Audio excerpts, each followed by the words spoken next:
This festival in Shamshui-Po also hands out discount vouchers on nearby shops and restaurants in hopes of attracting more footfall to the neighborhood, as well as giving out freebies like balloons to children.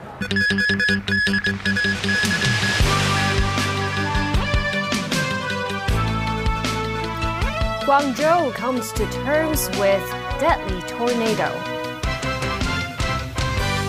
Pleading for freedom, hostage of Hamas breaks down as he asks Israel to strike a deal. In the dark, doubts if Wednesday's fireworks can go ahead because of bad weather.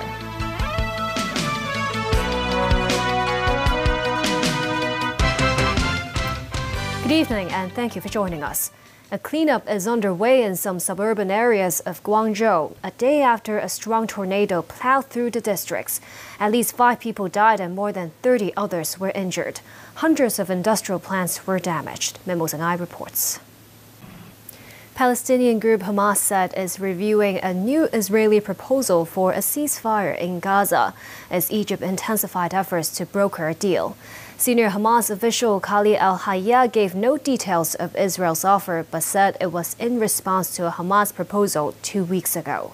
Negotiations earlier this month centered on a 6-week ceasefire and the release of 40 civilian and Sikh hostages in exchange for hundreds of Palestinian prisoners in Israeli jails. Nasri Karim has more.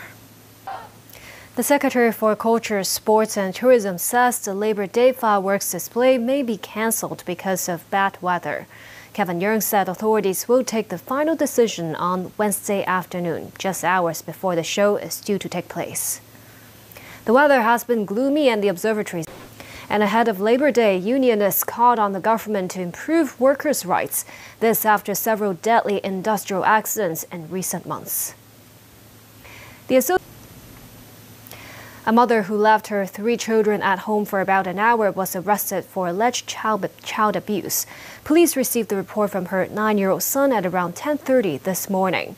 He told officers about his worries for his missing mother at the time. The Legislative Council is reviewing the mandatory reporting of the child abuse bill that was gazetted in June. Secretary for Labor and Welfare Chris Sun said the legislative work is in its home stretch and serious cases will be subject to heavier penalties. Mainland authorities announced expansion of the talent exit permit scheme to include Beijing and Shanghai. The authorities also said exit permits for business visits from mainlanders will be extended to 2 weeks. Both measures will take effect from May 6. Mimosa Ngai reports.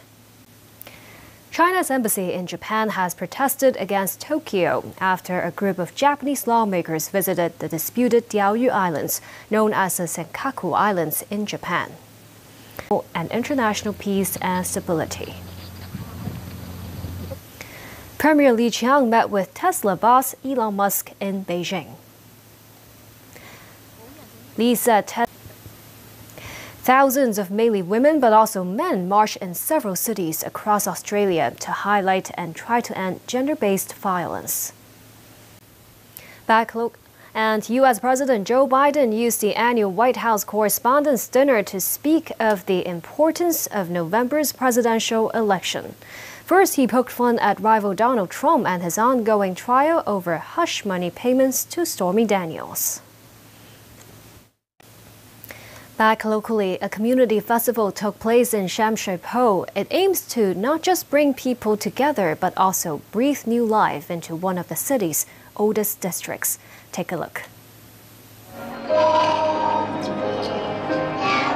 This festival in Shamshui-Po also hands out discount vouchers on nearby shops and restaurants in hopes of attracting more footfall to the neighborhood, as well as giving out freebies like balloons to children. We believe there are a lot of good minds and good acts in the community. So we don't need to always just thinking about how to help them, to get them involved. So this time we got 80 different participants and stakeholders participate in this. So I think this is an event that by the community, with the community and for the community. To the weather, Monday sees stronger winds but mostly sunny periods with occasional showers. Temperatures range from 25 to 30 degrees Celsius. Humidity is at 80%, and there is plenty of wet weather expected as the week progresses. Wednesday and Thursday are looking particularly wet. And that's the news for tonight. Thank you for watching.